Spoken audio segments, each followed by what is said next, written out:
Hello children, good morning to one and all. So yesterday's class, I hope that you have understood the concept. What do you mean by history? Why the study of history is so much important in day-to-day life? Okay. So some questions were being asked yesterday in the group. So once again, I am going to repeat what it had been done in the last classes. Okay. In the last class, we have came to understand what do you mean by history. History is nothing but it is the study of past, as well as based on chronological order the historians will reconstruct the history, and it will be helpful for the people to understand about the events which took place in the past historic period there.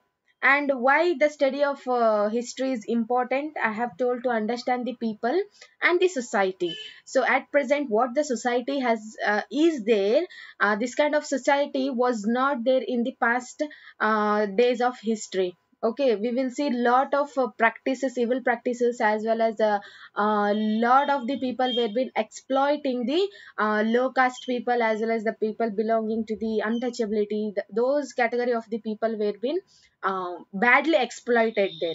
But at present, if they are doing such thing, means the severe punishment will be given by the court, as well as by the police department there.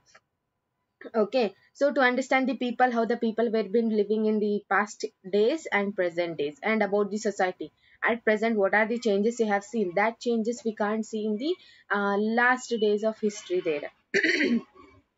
And to understand the change and how the society we live and in came to be, it give us the identity. So in this way, it is like a chain between present generation and the past generation. So in this way we have to study the history in the in our day to day life there. Timeline, I have told about timeline there. So timeline is nothing but it is an date where we consider, the historians will consider the date. Based on that one, it will be very helpful for the historians to reconstruct the history. Okay, so we have divided the history into two parts. We have divided the timeline into two parts. So the Christ of Jesus Christ will remain as a zero before the Jesus Christ. Okay, so whatever event took place, that to consider as a before Christ, and whatever events which took place after the birth of Jesus Christ, it will be added as a anno domini, and it will be in a place there. So how the people were been living, so most of the people, they were preferring to live in the riverside area. So the traces we can find in the Indus river, as well as in the Ganga river. So in that traces of river bank, we will see the cities were being developed.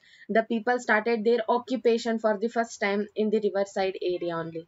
And why the people were been traveling, I have told, the people were been traveling from one place to another place for livelihood, to escape from the natural disaster, to conquer some other land, as well as to discover new places. That kind of craziness was been there among the people in the past pages of history.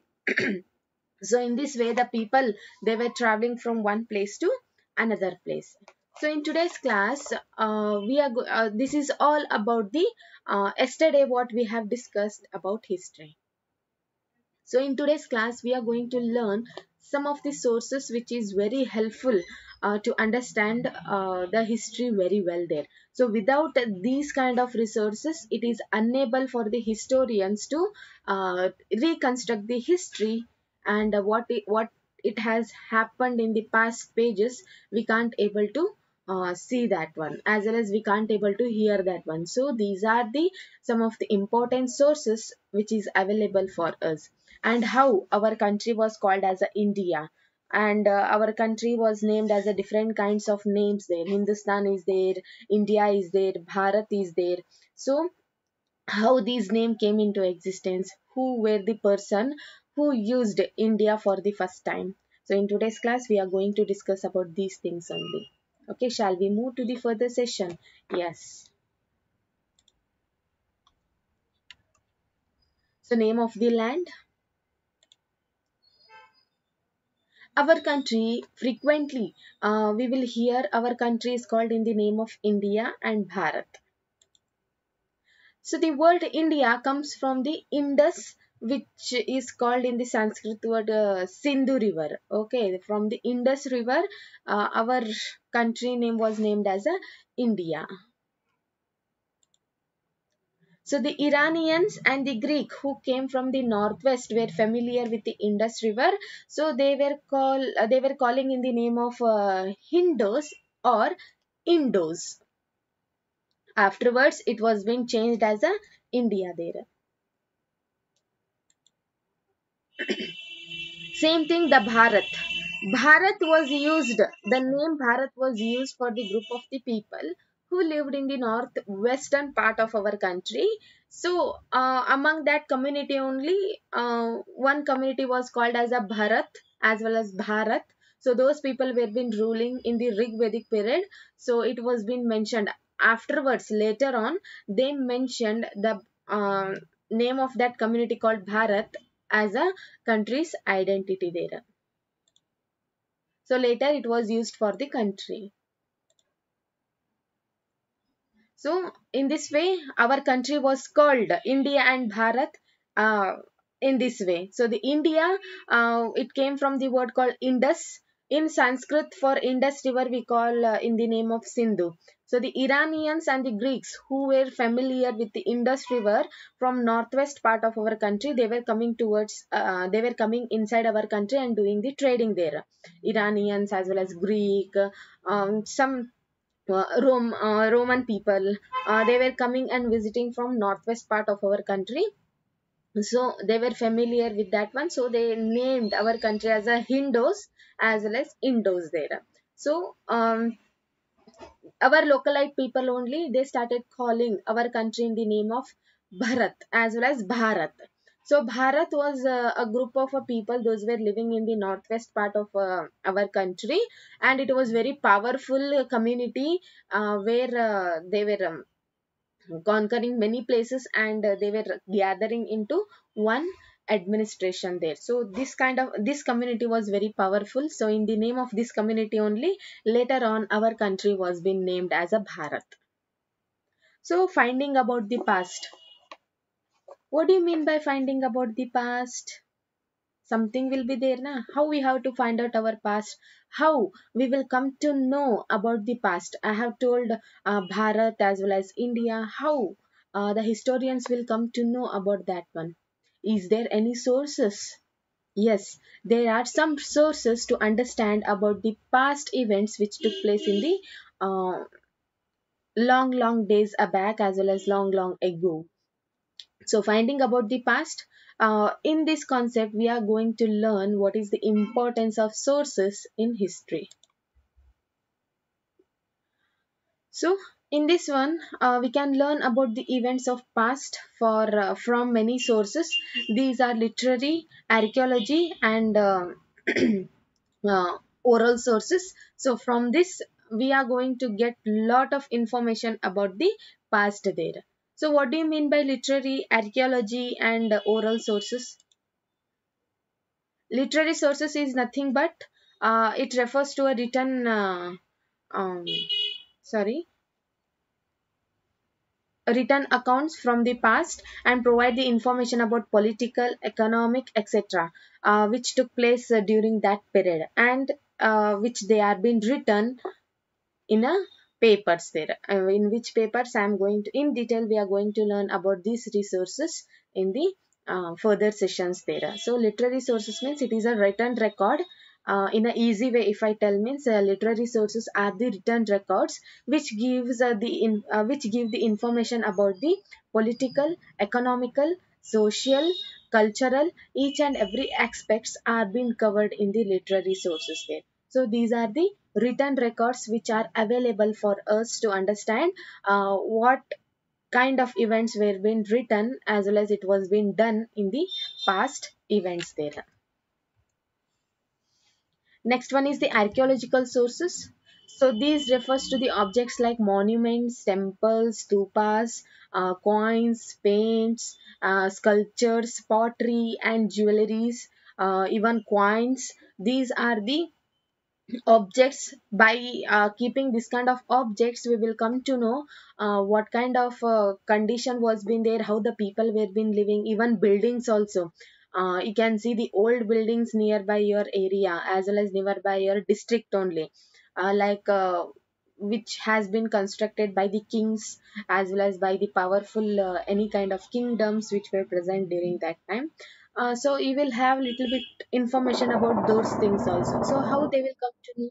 So these archaeological sources will help very lot to understand in which year, in which period that building as well as that coins were being circulated, what kind of paintings were being used, each and everything we are going to learn in the archaeological sources. So it contain objects only. So next one is the oral sources. Oral sources are nothing but it refers to information that is passed down through the ears by the words of the mouth, like singing songs, stories, myths and legends, folk tales, etc. are the oral sources. By this also we can uh, understand lot of things about the uh, history. So these are the three sources where we will get lot of information which were been written as well as which were been seen in the past days there. So in the flow chart you can see the sources of history. This one is literary sources. Once again the literary sources is divided into foreign source and indigenous source. Foreign sources means the people those were coming from out other countries and visited our country, they wrote about our country there. Like Megasthenes, Fahian, Suleiman, Al-Biruni. So these are the example of foreign sources where we will get some information about our country. Indigenous means is not indigenous. You can see the arrow mark. So indigenous means is nothing but which has been written in our country. So that once again we will divide into two parts. One is sacred literature. Second one is the secular literature. Literature means which is based on Ramayana, Mahabharata, Upanishad, as well as uh, Rig Vedas, Sama Veda, Yajurveda, Atharva Veda. So from those, we will get lot of information about regarding the history in the ancient period. Second one is the secular literature. Secular literature means Arthashastra, Panchatantra, as well as Abhignana Shakuntala. We have learnt about Abhignana Shakuntala, which has written by the Kalidasa, and some of the dramas, works on grammar, science, politics. So in this way, this kind of books were being written in the secular literature. Archaeological source. Next one is the archaeological source. So these archaeological sources are like objects like paintings, coin, pottery, and jewelry. And old oral sources I have told about songs, stories, etc. So by keeping this kind of resources only, the historians they will reconstruct the history. So in this way, this kind of event took place in our country. So in detail today we are going to learn about each and every sources, how they are helpful towards the construction of history. By one we will come to know further. First one is literary sources. First only I have told literary sources refers to the written records uh, of the past. So in the ancient period, the documents were being written on palm leaves as well as the birch leaves. In common words, we call it as a bhojpatra. And this kind of documents were called in the name of manuscripts because these were written by the hand. Manu means in Sanskrit it is a hand. So in this way, these documents were being called as a manuscripts because they were being written by the hand. So over the years, many manuscript, even these manuscripts should be preserved very carefully. Why means it will be eaten away by the insects because it is made by the leaves. This kind of papers were being used by are being made by the insect, sorry, by the leaves. So as a result, the insect may affect the manuscripts. Some were being destroyed. At present, some many of the manuscripts are being destroyed. Still, some of the people, they have been preserved in the temples and the monasteries. So in the Hindu community, um, in your home, you can see some manuscripts were been written, okay, which has been written in the Bhojpatra. So it has been covered with the nylon clothes, and by using some materials to, it should not affect any kind of insects there. So if you are having home, if you in your home, if you are having this kind of manuscripts as well as documents, means you can go through that one. Okay, do you know how the manuscripts were been written? Okay, so these books will give a lot information about religious belief, practice of practices, the life of the king, how the kings were been living, their personality, how they were ruling, their administration, their social economic condition, medicine. About medicine also, many of the people has been written in the manuscript, and science there. So in this way, many of the people, they will try to understand through the literary sources how the history were been written there. So it is the manuscript. Manu means, in a Latin word we call it as a hand. So we use the manuscript which has been written by the hand. So what kind of information they will give to us, means it will give the information about the religious beliefs and the practices, the life of the lives of the king, medicines and the science. Besides, there were epics which were written, Ramayana, Mahabharata, we call it as epic stories, poems, plays. Many of these were been written in the Sanskrit. Other were written in the Prakrit language and Tamil language. So in these three languages, the manuscripts were been written in our country to understand the events which took place in the past period. So this is an example what I have took. So it is a manuscript which has been written in our country. So in this way only, some will be the in a rectangular shape, some will be in a square shape. So these are being written in by using this kind of leaves only. The people were being written, and they were writing the events like this only. If you visit any kind of museum, there also they have preserved the manuscript, and you can see those manuscript in the uh, in the archaeological museums there. So in our Gadag also one archaeological museum is there. So whenever you are free, you can go and visit the archaeological museum, and whatever sources I have told, all these kind of sources are being preserved in this kind of museums only.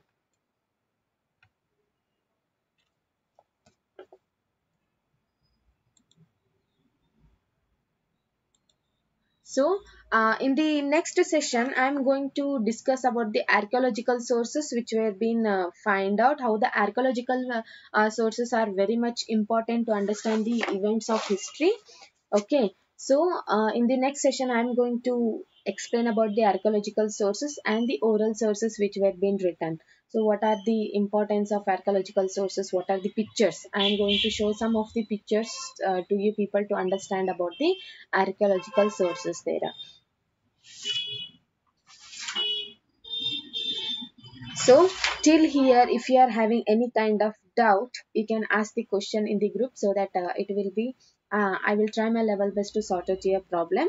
So the manuscripts were being written in the three languages I have told. One is Sanskrit, Prakrit and Tamil. So in the southern part, Tamil were being used. So in these three languages, the manuscripts were being written. Later on, many kind of languages came into existence. In Kannada also, we will see some of the manuscripts. In their regional languages, many manuscripts were been written there. Okay, so examples I have told, Megasthenes, he came from Greek, and he settled down in India during the period of Mauryan Empire. And at that period, whoever the king was been ruling, about his personality, how he was doing the administration, each and every concept aspects we can see in the Megasthenes of Indica. He wrote a book called Indica there. So Ramayana, Mahabharata, you all know about these epic stories which were been written in the palm leaves.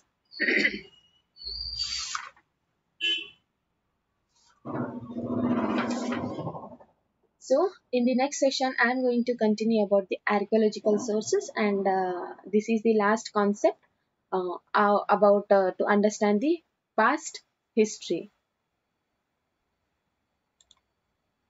So signing out. Have a great day.